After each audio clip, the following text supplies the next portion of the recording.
திரு விஜய் அவர்கள் ஆட்சியில் நடந்த முதல் ஊழலை பற்றித்தான் இந்த நிகழ்ச்சியில் பேசப்போகிறேன். அவப்பெயரைத்தான் சந்திப்பார் என்பதை திரு விஜய் அவர்கள் புரிந்து கொள்ள வேண்டும். ஒவ்வொரு சபரிசாரும் 50 லட்சம் ரூபா கொடுத்து அந்த போஸ்ட்டுக்கு வந்திருக்கான். ஒரு வருஷம் தான். சோழிங்கநல்லூருக்குலாம் 80 லட்சம். 365 நாள் தான். 366வது நாள் நீ அந்த போஸ்ட்ல நீடிக்கணும்னா டாப் அப் அதுக்கு பேரு. இன்னொரு 50 லட்சம் ரூபா கொடுக்கணும். 50 லட்சம் ரூபா கொடுத்துட்டு அந்த இடத்துக்கு வந்து உட்கார்ந்து சர்வீஸ் பண்றதுக்கு வர்றான். எடுக்க வேணாம் அந்த காசு. அத்தனை டிரான்ஸ்ஃபர் அண்ட் போஸ்டிங்ஸுக்கும் நேரடியாக அமைச்சர் பணம் வாங்கினார். மிகப்பெரிய அவப்பெயர் இன்று தாவேக அரசு மீது வந்திருக்கிறது. வெள்ளைக்காளியை கொல்வதற்கு தீட்டப்பட்ட சதி திட்டம் சிறைத்துறை அதிகாரிகளால் கண்டுபிடிக்கப்பட்டு முறியடிக்கப்பட்டுள்ளது. ஜூலை 2015 போக்குவரத்து துறை அமைச்சராக அண்ணன் செந்தில் பாலாஜி இருக்கிறார். கார்டன்ல இளவரசியோட ஆதரவு அவருக்கு இருக்கிறது. டிவியில ஓடுது ஆளுநர் மாளிகை செய்தி குறிப்பு, செந்தில் பாலாஜி அமைச்சரவையிலிருந்து நீக்கப்பட்டார். சீஃப் மினிஸ்டர், சீஃப் செக்ரட்டரி தவிர யாருக்கும் தெரியாது. இப்படி திரு விஜய் அவர்கள் செஞ்சா விஜயோட இமேஜ் எப்படி மாற்றி இருக்கும்? குட்கா விற்கிறவன் எல்லாம் கட்சியில சேர்த்துப்பது தவறில்லை. ஆனா குட்கா விற்கிறவனுக்கு சீட்டு கொடுக்காம அங்க உங்க ஆளுங்களை நிறுத்தி ஜெயிக்க வைக்க. வட்டார போக்குவரத்து அலுவலகங்கள், தாலுகா, டு சம் எக்ஸ்டென்ட் பத்திரப்பதிவுத்துறை, ஏறக்குறைய அனைத்து துறைகளும் காசு கொடுக்காம நீங்கள் வேலை நடந்ததே இல்லை. அப்படி இருக்கும்போது நீங்கள் ரெஜிஸ்டர் பண்ணுறதுக்கு போகும்போது அந்த சப்ரிஜிஸ்ட்ரார் டயஸில் உட்காந்துக்கிட்டு யாருக்கு எந்த காசு கொடுக்க வேணாங்க, நீங்கள் அதெல்லாம் கரெக்டாக வந்துடும், இங்கே இருக்கவங்களுக்கு யாருக்கும் கொடுக்காதீங்க அப்படின்னு சொல்கிறாங்கன்னா எவ்வளோ பெரிய மாற்றம். அதான் போன தடவைலாம் கூட சார் சிசிடிவி கேமரா இருந்துச்சு. பொதுவாக லஞ்சத்தை எப்படி வாங்குவாங்கன்னா பெஞ்சுக்கு கீழே வாங்குவாங்கன்னு சொல்லுவாங்க. நான் கேள்விப்பட்ட வரைக்கும் போன தடவை சார் பெஞ்சுக்கு மேலேயே வாங்குறாங்க மேடம் சொன்னாங்க. இப்படி கொடுத்து தான் வந்திருக்காங்க. இங்க பாருங்க, ஒவ்வொரு சபரிசாரும் 50 லட்சம் ரூபா கொடுத்து அந்த போஸ்ட்டுக்கு வந்திருக்கான். ஒரு வருஷம் தான். சோழிங்கநல்லூருக்குலாம் 80 லட்சம். 365 நாள் தான். 366வது நாள் நீ அந்த போஸ்ட்ல நீடிக்கணும்னா டாப் அப் அதுக்கு பேரு. இன்னொரு 50 லட்சம் ரூபா கொடுக்கணும். 50 லட்சம் ரூபா கொடுத்துட்டு அந்த இடத்துக்கு வந்து உட்கார்ந்து சர்வீஸ் பண்றதுக்கு வர்றான். எடுக்க வேணாம் அந்த காசு. பல பத்திரப்பதிவுத்துறை அலுவலகங்களில் சப் ரிஜிஸ்ட்ராரை போடாம அசிஸ்டன்ட்களை அடிஷனல் சார்ஜா போட்டு காசு வாங்கினது காரணம் அசிஸ்டன்ட் கொடுக்கறதுக்கு ரெடியா இருப்பான்.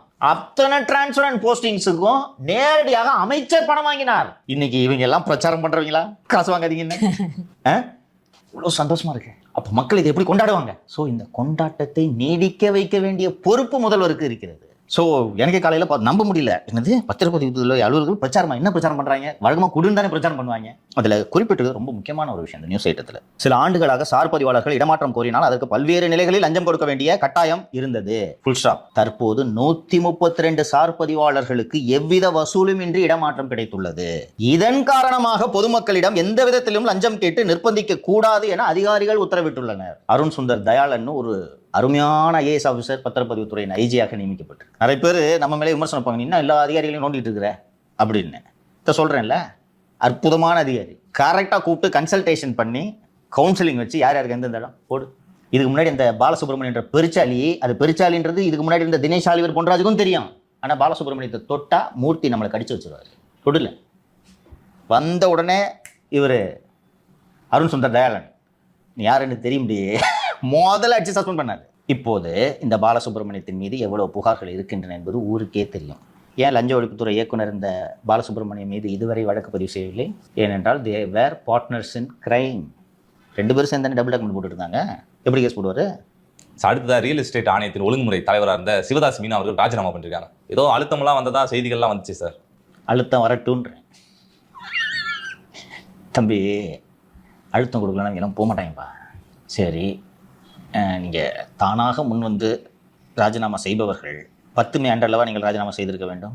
புதிய அரசு பதவியேற்ற 10 நாட்களுக்குள், ஒரு வாரத்துக்குள்ளன்னு நினைக்கிறேன், அபய்குமார் சிங் என்று லஞ்ச ஒழிப்புத்துறை இயக்குநராக இருந்தவரை தகவல் ஆணையத்தின் ஆணையராக கடந்த அரசு நியமித்தது.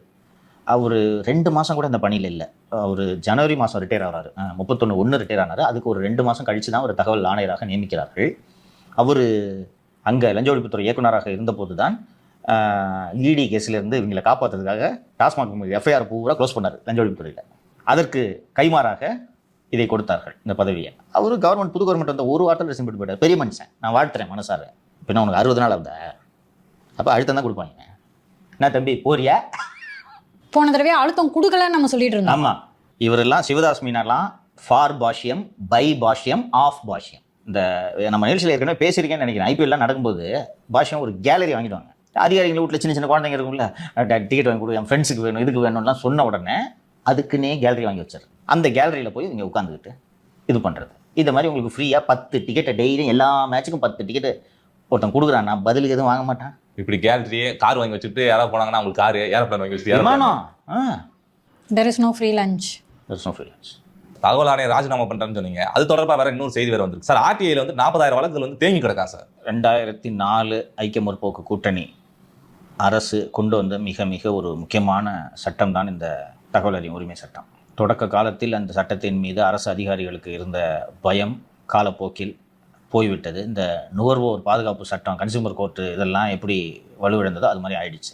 நல்ல இன்ஃபர்மேஷன் கமிஷனர்ஸை போட்டால் இந்த பேக்லாக் இதெல்லாம் கிளியர் பண்ணுவதன் மூலமாக பொதுமக்களை எம்பவர் பண்ண முடியும். ஒரு இந்த ஆட்சியும் வந்து உண்மையிலே பொதுமக்களை எம்பவர் பண்ணணும்னு விரும்புதுன்ட்டு நான் புரிஞ்சுக்கிறேன். ஸோ ஆல்ரெடி இருக்கிறவங்கெல்லாம் திமுக அப்பாயிண்டிஸ் எல்லாம் ரிசைன் பண்ணிட்டு போயிட்டாங்க. ஸோ இந்த தூய சக்தி ஆட்சி நல்ல சிறந்த தகவல் ஆணையர்களை தேர்ந்தெடுத்து நியமிக்கலாம். பவுடர் தம்பி தான் இதை நியமிக்க வேண்டிய துறைக்கு பொறுப்பானவராக இருக்காரு. இதையும் முதல்வர் அவர்கள் கவனம் செலுத்த வேண்டும். இங்கே சில விஷயங்களெல்லாம் இன்றைக்கி இன்டர்நெட் ஏஜ், செய்திக்கு அழிவே கிடையாது. எவ்வளோ ட்ரை பண்ணிங்கனாலும் இந்த பவுடரை நீங்கள் மக்கள் நினைவில் இருந்து அகற்றவே முடியாது. அப்படி ஒருவேளை லேசாக மக்கள் மறந்தாலும் அதை நினைவுபடுத்த தான் எதிர்க்கட்சிகள் இருக்கின்றன. இவ்வளவு முக்கியமான மனிதவள மேம்பாட்டுத்துறைக்கு இது போன்ற நபரை நீங்கள் நியமித்தீர்கள் என்றால் உங்களது ஆளுமையை மக்கள் என்ன நினைப்பார்கள்? எனக்கு தெரிஞ்சு முதல்வர் விஜய் அவர்கள் ஒரே நாளில் தூக்கி போட்டிருப்பாரு. கூட இருக்கவங்க அப்படிலாம் நம்ம இதாகிடக்கூடாதுங்க, மக்கள் பேசுறதுக்கு எல்லாத்துக்கும் ரியாக்ட் பண்ணக்கூடாதுங்க அப்படின்னு சொல்லி நிப்பாட்டி வச்சிருக்காங்க. நான் புரிஞ்சுக்கிறேன். ரியாக்ட் பண்ணால் பலவீனமான அரசா இருக்கும். மாற்றுங்க. இப்போ என்ன வானம் இடிஞ்சு விழுந்துருமா? நான் தெரியாமல் தான் கேட்குறேன். மாலதி சொல்லுங்கள். இப்போ ஒரு இந்த கில்லி சரத் அவர் பேர், இந்த குழந்தைகள் நல மருத்துவர் கில்லி சரத், அவரை ட்ராப் பண்ணுறாங்க கேபினெட்ல இருந்து. மாற்றிட்டு அந்த மனிதவள மேம்பாட்டுத் துறையை யாருக்கு கொடுக்கலாம்? பல்லவிக்கு கொடுக்கலாமா? பல்லவி குழந்தைய தூக்கிட்டே ஏன்பா அவங்களுக்கு மெட்டர்னிட்டி லீவ் வேணா கொடுக்கலாம். பாவமா எங்கே போனாலும் பாருங்க, நான் குழந்தைய வச்சுக்கிட்டு கஷ்டப்படுறேன்றாங்க, லீவில் வீட்டில் இரு, வந்துடாத இந்த பக்கிட்டு. சரி, நியூஸுக்கு போயிடலாம். சொல்றா தம்பி, எம்எல்ஏ பேரே தெரியல சார். சரி, வேற யாராவது அந்த துறையை கொடுங்க. இன்னொன்று ட்ராப் தானே பண்ணுறீங்க, புதுசாக ஒரு ஆளுக்கு இண்டக்ட் பண்ணுங்க. இல்லைனா எக்ஸிஸ்டிங் மினிஸ்டர்ஸ் யாராவது ஒருத்தருக்கு அந்த மனிதவள மேம்பாட்டு துறை கொடுங்க. மனிதவள மேம்பாட்டு துறைனா டிஎன்பிசி அதுக்கு கீழே வருதுப்பா. முன்னுதாரணங்கள்லாம் இருக்கே சார். நீங்க சொல்லியிருக்கீங்க, செல்வி ஜெயலலிதா ஆட்சியில வந்து அமைச்சரா இருக்கிறவர் வெளியே வந்து பாப்பாரு, அவருக்கு பிஎஸ்ஓ இருந்தா நான் அமைச்சரா தொடர்றேன்னு நினைப்பாரு. ஸோ அதெல்லாமே மக்கள் கிட்ட பாராட்டு தான் பெற்றிருக்காங்க. பலவீனமானவங்கன்னு செல்வி ஜெயலலிதா அறியப்படலை. ஆனா சார் அந்த ஜோசியரை வந்து ஆலோசகராக போட்டாங்க, அதுக்கெல்லாம் வந்து எதிர்ப்பு கிளம்பிச்சு உடனே வந்து மாத்தினாங்களே சார். அது மாத்திரம் அந்த மாதிரி ட்ராப் பண்ணிட்டு போங்க. ஒரு உதாரணம் சொல்கிறேன். ஜூலை 2015 போக்குவரத்து துறை அமைச்சராக அண்ணன் செந்தில் பாலாஜி இருக்கிறார். கார்டனில் இளவரசியோட ஆதரவு அவருக்கு இருக்கிறது. யாருக்கு? செந்தில் பாலாஜிக்கு. செந்தில் பாலாஜியோட சிறப்பம்சமே இதுதான். அண்ணன் திரு வேலுமணி தான் முதல்ல போய் ஜெயலலிதாட்ட அறிமுகப்படுத்தி வைக்கிறார். வேலுமணி அவர்கள் வருடந்தோறும் மாணவர்களுக்கு கொஸ்டின் பேங்க் ப்ரிப்பேர் பண்ணி தருவார். ப்ரிப்பேர் பண்ணி தந்துட்டு மாடல் கொண்டு போய் உங்கள் மேடம்கிட்ட ஜெயலலிதாட்ட கொடுத்த உடனே அவங்க அந்த மாடலை கீழே கார்டனில் இருந்திருக்கு. வேலுமணி கூட்டு ஒரு முறை போகும்போது பார்த்தா இது என்னென்னா நம்ம தான் தம்பி போட்டது, இந்த மாதிரி கோயம்புத்தூர்ல எல்லா மாணவர்களுக்கும் நம்ம இதை கொடுக்குறோம் அப்படின்னு சொன்னோன்னே அடுத்த வருஷம் வேலுமணி பிரிண்ட் படுறதுக்கு முன்னாடி அடிச்சு கொடுத்துட்டாராம் செந்தில் பாலாஜி.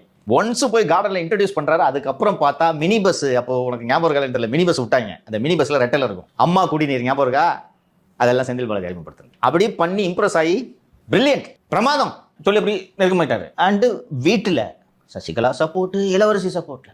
இப்போ செந்தில் பாலாஜி அமைச்சரவையிலேருந்து இதுக்குள்ளே இந்த போக்குவரத்து கழகங்களில் வேலை வாங்குறதுல வசூலாக தொடங்கிட்டாங்கன்ற தகவல் உளவுத்துறை மூலமாக செல்வி ஜெயலலிதா அவர்களுக்கு போகிறது. இப்போது சசிகலாட்டே யார்ட்டையோ டிஸ்கஸ் பண்ணோன்னா அக்கா வேண்டாம் செந்தில் பாலாஜி ட்ராப் பண்ணாதீங்கன்னு அழுத்தம் வரும் இல்லையா? செக்ரட்டரிக்கு போகிறாங்க. அப்போது திரு ராம்மோகன் ராவ் தலைமைச் செயலர், ராமுன்னு தான் அவரை கூப்பிடுவாங்க, மேடம் ராமு கம் அப்படின்ட்டு அவங்களே டிக்டேட் பண்ணி அவங்களே அதை அவரை டைப் பண்ண வச்சு பிரிண்ட் அவுட் எடுத்து கவரில் போட்டு இதை கொண்டு போய் கவர்னர் ஆஃபீஸில் கொடுத்துரு. ஜெயலலிதாவோட ஸ்டைல் ஆஃப் ஃபங்க்ஷனிங் பாரு. சீஃப் செக்ரட்டரி பர்சனலாக அதை எடுத்துகிட்டு போய் செந்தில் பாலாஜி வகித்து வந்த பொறுப்பை இனி தங்கமணி பார்ப்பார். கொண்டு போய் கொடுத்துட்டு டிவியில் ஓடுது ஆளுநர் மாளிகை செய்தி குறிப்பு, செந்தில் பாலாஜி அமைச்சரவையிலிருந்து நீக்கப்பட்டார். சீஃப் மினிஸ்டர், சீஃப் செக்ரட்டரி தவிர யாருக்கும் தெரியாது. இப்படி திரு விஜய் அவர்கள் செஞ்சா விஜயோட இமேஜ் எப்படி மாறி இருக்கும்? இதுதான் தக் லைஃப். குழந்தைக்கு மாத்திரை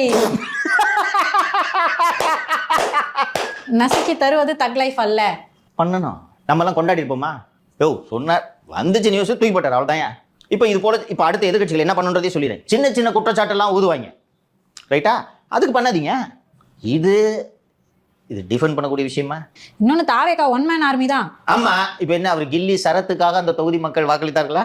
இங்கே விகடனில் ஒரு நியூஸ் வந்திருக்கு. தாம்பரம் ஆணையராக பொறுப்பேற்றுள்ள திரு பிரேமானந்த் சின்ஹா அவர்கள் இந்த பகுதியில் இருக்கக்கூடிய ரவுடிகளெல்லாம் தூக்கி உள்ளே போடுங்கன்ட்டு உத்தரவிட்டு சில ரவுடிகளை தூக்குனா இதுக்கு இந்த பவுடர் தம்பி ரெக்கமெண்டேஷனுக்கு வருதான். ஃப்ரெண்ட்ஸாக இருப்பாங்கன்னு நினைக்கிறேன். நீ செய்தி வந்திருக்கு எங்கே போகுது பார்த்தீங்களா? இப்போ நீங்கள் தூக்கி போட்டிங்கன்னா தாம்பரம் ஆணையர் பவுடர் தம்பிக்கிட்ட ஃபோன் வந்தால் மதிப்பாரா? இன்னைக்கு மந்திரி அவர் பெரியவர் அந்த வாய்ஸ் நோட்டில் சொன்னது போல விஷயங்களை எடுத்து உங்களிடம் வைக்கிறோம், என்ன முடிவு வேண்டுமோ எடுத்துக்கொள்ளுங்க. சார், பிரபல ரவுடியான வெள்ளக்காளி அவர்கள் மீது வந்து கொலை முயற்சி தாக்குதல் புழல் சிறையிலே நடந்திருக்கதா செய்திகள்லாம் வந்துச்சு. உள்ள என்னதான் சார் நடந்துச்சு? தாக்குதல் எதுவும் நடைபெறவில்லை. வெள்ளைக்காளியை கொல்வதற்கு தீட்டப்பட்ட சதி திட்டம் சிறைத்துறை அதிகாரிகளால் கண்டுபிடிக்கப்பட்டு முறியடிக்கப்பட்டுள்ளது.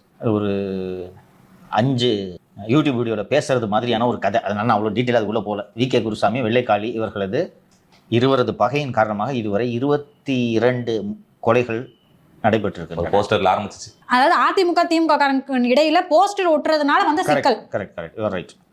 அண்ட் ஒரு சில மாதங்களுக்கு முன்பு என்று நினைக்கிறேன் திரு வெள்ளைக்காளி அவர்களை மதுரை நீதிமன்றத்திற்கு அழைத்து சென்று விட்டு திரும்பி வரும்போது அந்த உணவருந்தக்கூடிய இடத்துல நாட்டு வெடிகுண்டை வீசி ஒரு போலீஸ்காரர் ஒருத்தருக்கு பாவம் இதெல்லாம் எஸ்காட்டுக்கு இது காயமாகி அதில் ஈடுபட்ட 2 பேரை சுட்டாங்கன்னு நினைக்கிறேன். என்கவுண்டர் பண்ணாங்க. 2 பேரை சுட்டாங்க.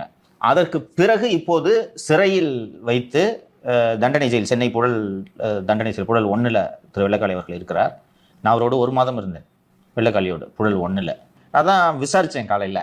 ஞாயிற்றுக்கிழமை இன்னைக்கு ஊடகங்களெல்லாம் என்ன மாதிரியான செய்தி வந்திருக்குன்னா, ஞாயிற்றுக்கிழமை அவரை கொலை செய்ய திட்டம் தீட்டியிருந்தார்கள். ஞாயிற்றுக்கிழமை சிறைத்துறை அதிகாரிகள்லாம் எண்ணிக்கையில் குறைவாக இருப்பாங்க அப்படின்ட்டு நான் ஞாயிற்றுக்கிழமை தொடவே முடியாது காலியை. என்ன ரீசன்னா, சிறைக்குள்ள சிறை இருக்குல்ல, உயர் பாதுகாப்பு பிரிவு, அதுபோல தண்டனை சிறையில் உயர் பாதுகாப்பு பிரிவுக்குள் திரு வெள்ளைக்காளி அவங்க இருக்கிறாரு. வெள்ளைக்காளி யாருமே கிட்ட போக முடியாது, பக்கமே விட மாட்டாங்க. ரைட்டா? அப்போ நானும் HSல தான் இருந்தேன். அப்போ எப்படி பண்ணுவாங்க அப்படின்னு கேட்கும்போது வக்கீல் மனுக்கு செல்ற இடத்துல வச்சு பண்ணுறதாக திட்டமிட்டிருக்கிறார்கள். விசாரித்தேன் எப்படி திட்டமிட்டாங்க அப்படின்ட்டு. விசாரிக்கும்போது சிறைக்குள்ள கடந்த சிறை நிர்வாகங்கள் எப்படியும் கைதிகளுக்கு வாரம் 2 முறை சிக்கன் போடுறோம், அதுக்கு கடையில் வாங்கிட்டு சும்மா தானே இருக்காங்க, இவங்களே வளர்க்க விட்டா என்று சிறையில் கோழி வளர்க்கும் வேலையை இதற்கு முன்பு இருந்த சிறை நிர்வாகம் செய்தது. அப்புறம் அந்த கைதிகளுக்கெல்லாம் கொடுத்தது போக சிக்கன் எக்ஸஸாக இருக்கான். அப்புறம் அந்த சிறை காவலர்களை போய் வெளியில் இருக்க கறிக்கடையில் போய் இதை வித்துட்டு வந்துட்டுலாம் வேலை வச்சிருக்காங்க. நடந்துச்சுங்க அதெல்லாம். நம்ம கூட பேசணும். அப்போ அந்த உள்ள கோழி வளர்க்குறாங்களா, அந்த கோழியை வெட்டுறதுக்கு கத்தி வேணுமா, அந்த கோழி வெட்டுற வேலையை செய்கிறவங்கிட்ட ஒரு 10 வீடியோ கொடுத்து அவன்கிட்ட கத்தியை வாங்கிட்டாங்க. கத்தியை வாங்கிட்டு அந்த திங்கள் முதல் வியாழன் வரை இந்த வக்கீல் மனுக்கு போகிற நேரத்தில் அந்த வக்கீல் மனு ரூமுக்குள்ளே ஒரு சின்ன பெண்டு இருக்கான். அந்த பெண்டில் CCTV இல்லை, ஆளும் இருக்க மாட்டாங்க. அங்கே வச்சு வெள்ளைக்காளியை காலி பண்ணுறதுக்கு லாலி, மணிகண்டன், ரகுமான், அஜய், சீவலப்பேரி அப்படின்ட்டு 4 பேர் பிளான் பண்ணியிருக்காங்க. பிரிசன் அட்மினிஸ்ட்ரேஷன் வந்து உடனடியாக இதை கண்டுபிடிச்சிட்டாங்க. அதில் 5ஆவதாக ஒருத்தனை ரெடி பண்ணியிருக்காங்க, தம்பி நீயும் சேர்ந்துக்கிறதுல அப்படின்ட்டு. டோட்டலாக 1 கோடி பேசியிருக்காங்க. 20 லட்ச ரூபா அட்வான்ஸ். இது என்னன்னா, இவங்க எல்லாம் உள்ள இருக்கவங்க, இந்த லாலி, மணிகண்டன், இந்த ரகுமான், இந்த சீவலப்பேரி பேர்லாம் சொன்னேன், இவங்கெல்லாம் உள்ள இருக்கவங்க. இவங்களை ஹையர் பண்ணது 2 பேர், குமுளி ராஜ்குமார் மற்றும் எஸ்டேட் மணி. இவங்க வெளியில் இருக்காங்க. இவங்களை பழைய ரவுடிங்க, இப்போ பெரிய லெவலுக்கு போயிட்டாங்க. அதனால இவங்களே இறங்கி சம்பவம் படுறதில்ல. அவங்க உள்ள இருக்கிற அவர்களுடைய ஆட்கள், தண்டனை கைதிகளாக இருப்பவர்களிடம் சொல்லி அவர்கள் இந்த திட்டத்தை தீட்டிய போது சிறை நிர்வாகம் கண்டுபிடித்து அவங்களெல்லாம் ஒவ்வொரு ஜெயிலுக்கு அனுப்பிச்சிட்டு இவருக்கு காளிக்கு பாதுகாப்பை அதிகரிச்சிருக்காங்க. நான் அப்புறம் சிறைத்துறை அதிகாரிகள்கிட்ட பேசினேன். ஏற்கனவே போட முடியாது சார், இப்போ இந்த விஷயம் நான் தெரிஞ்ச உடனே ரொம்ப பாதுகாப்பெல்லாம் இன்க்ரீஸ் பண்ணிட்டு வந்துட்டாங்க. கூடுதலாக இதோடு நிற்காமல், ஏன்னா இது தொடர்ந்துகிட்டு இருக்கு. போலீஸ் எஸ்காட்டில் போகும்போது நாட்டு வெடி கொண்டு வீசி பண்ணுறாங்க. சரி, அங்கே மிஸ் ஆயிடுச்சு, ஜெயிலுக்குள்ளே வச்சு ஒன்று போடுறேன், இனிமேல் ஒன்றும் இல்லை. இப்போ அந்த அட்டாக் இன்சிடென்ட் நடந்த உடனே காளியோட பாதுகாப்பு 3 மடங்கு ஆக்கப்பட்டு விட்டது. இந்த மாவோயிஸ்டுகளை எல்லாம் எப்படி எண்ணெயை கொண்டு போவாங்கன்னா, முன்னாடி ஒரு ஜீப்பு, பின்னாடி ஒரு ஜீப்பு, நடுவில் ஒரு இது, அப்படி தான் கொண்டு போவாங்க. அது மாதிரி காலி கொண்டு போக ஆரம்பிச்சிட்டாங்க. இனி வண்டி விட்டு இறக்கவே மாட்டாங்க. கோர்ட்டு நடுவில் சாப்பாடு யூரினா பாட்டில் போய்க்கின்றாங்க. அங்கே செய்ய புளிசோரை எடுத்து கொடுத்துருவாங்க. ஸோ எஸ்காட்டில் அடிக்க முடியாதுன்னு சொல்லிட்டு உள்ளேயே பிளான் போட்டிருக்காங்க அப்படின்னு தகவல். ஸோ இதை கிரைம் பிரான்ச் சிஐடிக்கு கொடுத்து இதை ரொம்ப சீரியஸாக போலீஸ் இன்வெஸ்டிகேட் பண்ணணும். சார், அந்த நீங்கள் சொன்னீங்க அந்த கறி வெட்டுறவங்ககிட்ட வந்து கத்தி வாங்கினாங்க 10 வீடி கொடுத்துன்னு சொல்லிட்டு. நம்மளும் சிறையில் இருந்தப்பெல்லாம் கிச்சனில் வந்துட்டு அரை நேரத்துக்கு ஒரு வாட்டி வந்துட்டு செக் பண்ணுவாங்க கத்தியெல்லாம் இருக்கா அப்படின்னு சொல்லிட்டு. அப்புறம் எப்படி சார் மிஸ் ஆச்சு? சிறையில் மட்டும் இல்லை, வெளியிலேயே கஞ்சா தடை செய்யப்பட்ட பொருள் தானே சிறைக்குள்ளே கிடைக்குமா? கிடையாதா? கிடைக்கும்ல. எப்படி கிடைக்குது? அப்படி தான்